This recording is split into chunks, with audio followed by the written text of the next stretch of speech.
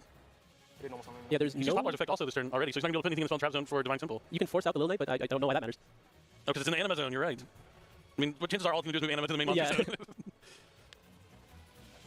But again, I Which mean, isn't bad. like both players have strong follow-up if they're able to see it. Change it. Or change target. Oh, so he hasn't used Poplar yet. I thought he did. To put the Ash in the spell trap. I believe that was just from the effect of Snake ID Bellstar. Oh, that's right. It was the Snake Idea Bellstar. That's right. All good to go then with the Poplar. So, yeah, actually, Jose not in bad shape. I mean, They're both limited resources, but they still can do quite a lot with them. true. They're still Oh, in he Engraver. still Logan has the Engraver in his graveyard. And you can always, the thing with Engravers, you can put back the Requiem. You Yeah. always keep it going. They're pretty self-contained. They can recycle themselves really well. Simplified game state after 2 explosive turns. And can you believe that this is only game 1? Whoo! These matches are incredible. Yeah, we're going to be immediately leading with that Engraver, putting back the Lacrima. Simplified game Yeah, state. self-contained is a good way to describe it. You just never run out of the extra deck monsters as long as you can keep shuffling them back with Okay. Engraver. I mean, we've also seen an uptick in people considering cards like DD Crow, the Beast Steals, things to banish cards out of the graveyard, which if you time it right can be devastating. I absolutely love the visuals right now. I think they're really potent into how powerful the Fiendsmith cards are, as well as just how flexible the engine can make you into other points of Well, interaction. it's not just Being able that, to they're put also on the going to field do as a well, lot especially if you're going first. I outside think they of are really, really strong right now. I expect to see a lot of them in Fiendsmith. the remainder of the tournament. Definitely Not options. Snake No Eye, of authentications course, isn't but as Snake useful Eye's since you have those on extra deck options to get out of it. anyway. You gotta find those other ways to I'm play sure it. also This looking at Engraver Yubel is being now a able to be able big to read off thing the right Requiem. now. Because he just has the Divine Temple, the Anima, You know, the if Snake Eye Ash, Melodious to and be able to put Voices some are monsters on the still field, going to be but holdouts Yeah, he's from, really holding the template at the moment. from Not opting to summon the free second info, just yet. then And now he's gonna lose there's more things for you. or you can go to Necro Princess. There's the avenues, there's so many of them. Just Okay, Bell. just straight into battle phase. Interesting. I mean, that's another turn for Jose here, which is great. He has original in the grave as well. Yeah. I take 3,000. Yeah. No, 4,000. Yeah, 4,000. Yeah, put me at 26. No, I'm mistaken. Take a little bit of damage. Like 4,000 total. 78. This is a back and forth game at number 1. There's a lot of these decks do. They're really explosive, but you can navigate your way through difficult boards. I mean, that first field from Logan wasn't like the greatest, but he did make sure to keep in mind to have follow-up and have those key points of interaction. And I really think that timely droplet was huge in this game. Just because not only are you taking a monster off the board, your SP Little Knight is still there to disrupt further. Well, it looks like we're going to be passing back here. Doesn't he use Engraver's effect to destroy? I believe it sends a monster only, Oh, right? it's only monsters. Oh, that's a Snake Eye Ash. Well, I mean, if you're talking about extending ability. I guess Ash is like really not the one you need to see here. Yeah, with original in the graveyard, you're kind of like, well, I mean, you still use Not normal summon if you get Poplar. particularly, but it's Off the not. original. It's also where the I Poplar mean, doesn't do it's anything at this point. It's just something. nothing summon, yeah. That's a free monster. Actually, putting it in the graveyard is really strong against Snake Eye Bellstar. Oh, that's true. There's definitely a lot of options here for Jose. Yeah, we're going to lead with that original. I think trying to give the least amount of information to your opponent as possible. I like that. Playing with the cards that are already face up. Yep, he's going to be able to add the Poplar here, which I think does give a good amount of information if you do choose to get that. Your opponent probably suspects that you have Snake Eye in your hand, because why wouldn't you, you know? And he's going to likely put back the other Poplar in his graveyard to the bottom of the deck. He'll be able to add that if he wants. But he'd already used the effect. He's got some Poplar from the hand right here from the original ad. Do you think he just goes into battle phase again? Or is that too risky at this point? He just keep playing it out? Because it is just a Little Knight, right? It's tough. No, yeah, I think you should get rid of it. Looks like he is considering it. I mean, if it's another Forbidden Droplet, Yeah, if it's another Forbidden Droplet, then he's in trouble. you're still able to, beyond that point, use the effect of Poplar to be able to put back the Snake Eye Bellstar, put it on the field, and you're able to normal summon to be playing that way, but you just have to deal with it in main phase 2. Still in the same position, you have to deal with that Little Knight, but you're still probably okay, but you don't have to give a turn back. And you at least forced out the Forbidden Droplet at the very minimum. Looks like he's going for it. 18 and 16. Will we see drop it again? Sending the Requiem? Nope, it's going to get rid of the Little Knight. I do like that interaction with Forbidden Droplet with being able to equip the Fiendsmith cards in the graveyard to get those extra cards you're able to send with Forbidden Droplet. Yeah, you love free effects here, as much, especially in a simplified game state like this, as many free effects as you can. Yep. But now we can freely normal summon that Snake Eye Ash in main phase 2. Does look like Jose got a slow play warning there. Just a quick, warning at 3 minutes extra on the clock. Not too big of a deal, but Snake Eye Ash is going to add the third copy of Snake Eye Ash. 3 ultimate rares. Love to see it. Love to see it. I think Ash is now going to send either itself, well, for sure itself, but maybe the other copy of Snake Eye Ash. But I think maybe in the situation it might You be know worth what's to get rid funny of is the I've been just have saying Snake for Eye a couple Bellstar months now, like, hey guys, But you know you're like, putting the whenever Snake Eye Bellstar, so it's anyone going to be brings soft. up, oh yeah, So you might Snake as well Eyes get a maximum value and just get $1,000 card deck, out. and I've been saying for a few months now, like,